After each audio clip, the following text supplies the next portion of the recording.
नमस्कार, रुयाक्षा फॅशनमध्ये तुमचं खूप खूप स्वागत आहे.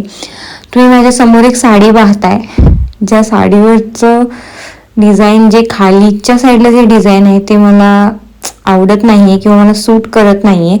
म्हणून मी या साडीची एक छान अशी कुर्ती बनवणार आहे आणि ती कुर्ती आहे फ्लेअर लेअर कुर्ती. ती तुम्ही पुढे व्हिडिओमध्ये पहा. काही व्हिडिओ माझ्याकडून स्किप झाले, त्यासाठी सॉरी. आणि हे आहे त्याचा चार्ट, लेंथ, टॉप पार्ट आणि जो खालचा फ्लेअर पार्ट, तो सगळा इथे डिटेल्समध्ये दाखवण्याचा मी प्रयत्न करते. आणि मला ह्या साडीमधील जे खालच्या साईडचं डिझाईन आहे ते आवडलेलं नसल्यामुळे मी ते काढून टाकते आणि मला जो पार्ट हवा आहे तो मी पहिला काढून घेते. तुम्ही बघू शकताय व्हिडिओमध्ये.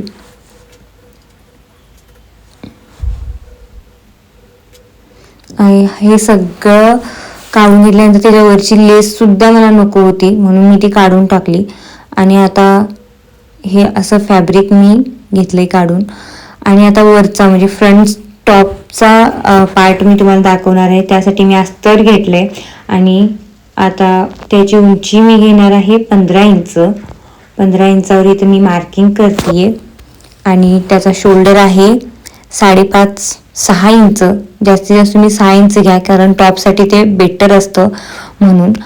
आणि नंतर आर्महोल 6 इंचावर घेतला. त्यानंतर 1.5 इंचावर आपला मुंडा खोली आणि हाफ म्हणजे 1 इंचावर आपल्या फ्रंट साईडची मुंडा खोली. तर आता आपण फ्रंट साईडचा गळा मार्किंग करतोय. तो आहे 5.5 इंचावर, गोल असा गळा 5.5 इंचावर. आणि मी ते पूर्ण आता सगळं कटिंग करून घेते. मार्जिनसाठी मी 2 इंच सोडलेत, बघू शकताय तुम्ही. आणि असंच आता दोन्ही पार्ट सेपरेट करून घेतलेत. बॅक साईड घेतलाय. बॅक साईडचा जो गळा आहे तो आहे 3.5 इंचावर, सेम गोल गळा 3.5 इंचावर.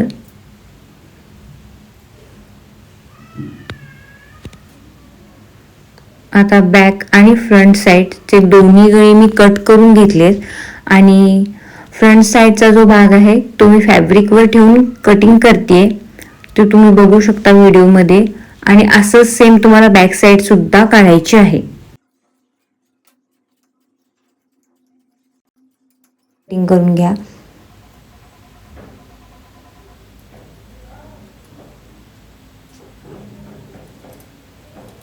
आणि मी पहिला ते जो फ्रंट साईड होता तो एकमेकावर ठेवून जोडून घेतलाय आणि त्याला आता फोल्ड करून त्याचं फिनिशिंग करून घेते. बघू शकताय तुम्ही. काही व्हिडिओ माझ्याकडून स्किप झाले आहेत, त्यासाठी खरंच सॉरी. अशा तऱ्हेने मी फिनिशिंग करते. आणि ही फ्रिल टाकते. जे लेअर असतात आपल्या कुर्तीचे त्याचे फ्रिल्स आहेत. अशा तऱ्हेने तुम्ही तुमच्या त्या 3 लेयर्स मी जसं की दाखवलं होतं चार्टमध्ये तसं सेम ह्या 3 लेयर्स बनवून घ्यायच्या आहेत. आणि बघू शकता हे 3 लेयर्स मी बनवलेले आहेत. जे तुम्हाला मी जसं ठेवून दाखवते तशीच त्याच्यावर शिलाई घ्यायची. आणि मी ह्या लेयर्स पिको करून घेतलेल्या, आधीच त्याला पिको करून मग त्याच्यावर लेअर टाकली आहेत, म्हणजे त्याच्यावर प्लेटा टाकल्या आहेत. आणि जशाच तसं ते प्लेटावर प्लेट ठेवा आणि त्या कळ्या ज्या आहेत, ज्या लेअर आहेत त्या जोडून घ्या. आणि त्याच लेअर नंतर तुम्ही त्याच लेंथचं म्हणजे 4 इंच कमी असलेल्या लेंथचं अस्तर घेऊन त्यावर ते तसं जोडून घेऊन तुम्ही त्याला फिनिशिंग देऊ शकता. आणि आता जी फ्रंट साईडचा आपण म्हणजे टॉपचा भाग घेतला होता त्याच्यावरती सेम तसंच ठेवायचं आणि त्याला शिलाई मारून घ्यायची. परत दोन्हींना मी तसं शिलाई मारून घेतलेली आहे. म्हणजे ते दोन्ही भाग म्हणजे फ्रंट आणि बॅक साईड दोन्ही तयार करून घेऊन सेम तीच प्रोसेस करायची आहे. त्यामुळे मी एकच साईडचं दाखवलंय. आणि आता हे जे आपले शोल्डर्स आहेत ते मी जोडून घेतलेत, बघू शकताय तुम्ही व्हिडिओमध्ये. आणि हा आहे पफ स्लीव्ज, जो ह्या टॉपला किंवा ह्या कुर्तीला खूप छान दिसतो. ह्याला प्लेट टाकून घेतल्यानंतर आपण ह्याला आता इलॅस्टिक लावतोय.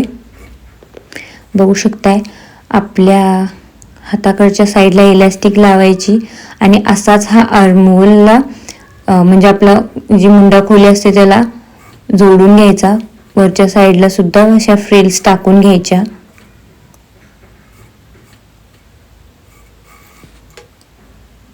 हा आपला मुंडा तयार आहे. तर तुम्ही हा जोडून असा घेतल्यानंतर फिनिशिंग, टॉपची फिनिशिंग देते मी. आणि जेव्हा आपण फिनिशिंग करत असतो कोणतीही कुर्ती शिवत असताना, अस्तरच्या आधी आपण जे कुर्तीचं फॅब्रिक असतं त्याला आतल्या साईडनं शिलाई घ्यायची आणि मग नंतर अस्तरची शिलाई मारायची. आणि हा माझा टॉप तयार आहे. काही व्हिडिओ स्किप झाले आहेत त्यासाठी खरंच सॉरी, पण मी एक साईडचे व्हिडिओज नक्की दाखवले.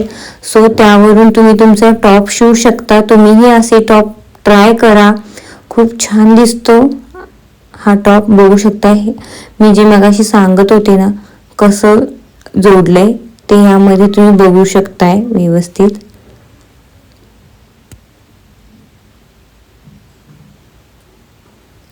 फ्रंट आणि बॅक साईड बघू शकताय, मस्त असा टॉप म्हणजे कुर्ती झालेली आहे. तर माझ्या चॅनेलला सबस्क्राईब करा, शेअर करा आणि लाईक करायला विसरू नका.